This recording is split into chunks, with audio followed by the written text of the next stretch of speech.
Hello friend, this is Mayank और आज का हमारा टॉपिक है needle stick injury. Needle stick injury एक तरह का टर्म होता है जो कि यूज किया जाता है एक्सीडेंटली। जो मेडिकल स्टाफ्स होते हैं पैथोलॉजी में हो गए, हॉस्पिटल्स में हो गए, ड्रग एडमिनिस्टर करते टाइम या फिर बाय चांस कैसे भी करके एक्सीडेंटली निडल जो होती है हमारी प्रिक हो जाती है फिंगर्स वगैरह में। और तो फिर हम लोग को अगर इस तरह गलती होती है तो फिर क्या करना चाहिए, इसी टर्म कहते हैं निडल स्टिक इंजरी। और तब क्या करना चाहिए, जैसे कि अब हम लोग को कुछ चीज़ों को ध्यान में रखना होगा। ये तीनों डिजीज जो है हेपेटाइटिस से रिलेटेड ABC और फिर से HIV, ये चीज़ें जो होती है नॉन क्यूरेबल है। इनका टाइम पे ट्रीटमेंट नहीं किया जाए तो आगे चल के जो है मेंटल ट्रॉमा बन जाएगा और ट्रीटमेंट नहीं हो पाएगा।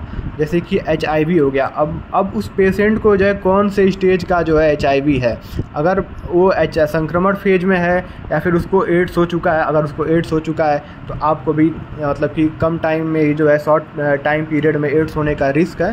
तो फिर इसीलिए अब हमें जितना जल्द से जल्द हो सके 2 से 3 घंटे के अंदर या फिर से जो है कि 72 आवर्स के अंदर HIV से अगर स्टेटस उसका अननोन है, रिस्क है, तो 72 आवर में ट्रीटमेंट स्टार्ट कर देंगे।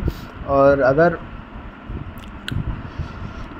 उससे अगर इसका स्टेटस जो है आपको पता है कि उसको नहीं हुआ है तो फिर नहीं लेंगे। और उसने जो है वैक्सीनेशन प्रॉपर लगवाई हुई है तो फिर डरने की कोई बात नहीं है, इसमें तो किसी तरह कोई ट्रीटमेंट लेने की ज़रूरत नहीं है। और ट्रीटमेंट लेने की ज़रूरत कब पड़ेगी, अगर वो IV ड्रग यूजर है और वो HIV प्रिवेलेंस एरिया से आता है जहाँ पे HIV के पेशेंट्स काफ़ी ज़्यादा हैं, तब रिस्क है। तो इस तरह का अगर रिस्क है आपको लगता है तो आप ले सकते हैं, पेप स्टार्ट कर सकते हैं। और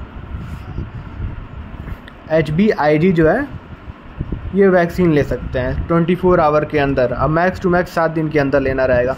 तो फिर हम TT का इंजेक्शन लगवाएंगे, पेप लेंगे और HBIG वैक्सीनेशन लेंगे। फिर दोस्तों उम्मीद करता हूँ आप लोग को मेरा इन्फॉर्मेशन पसंद आया होगा।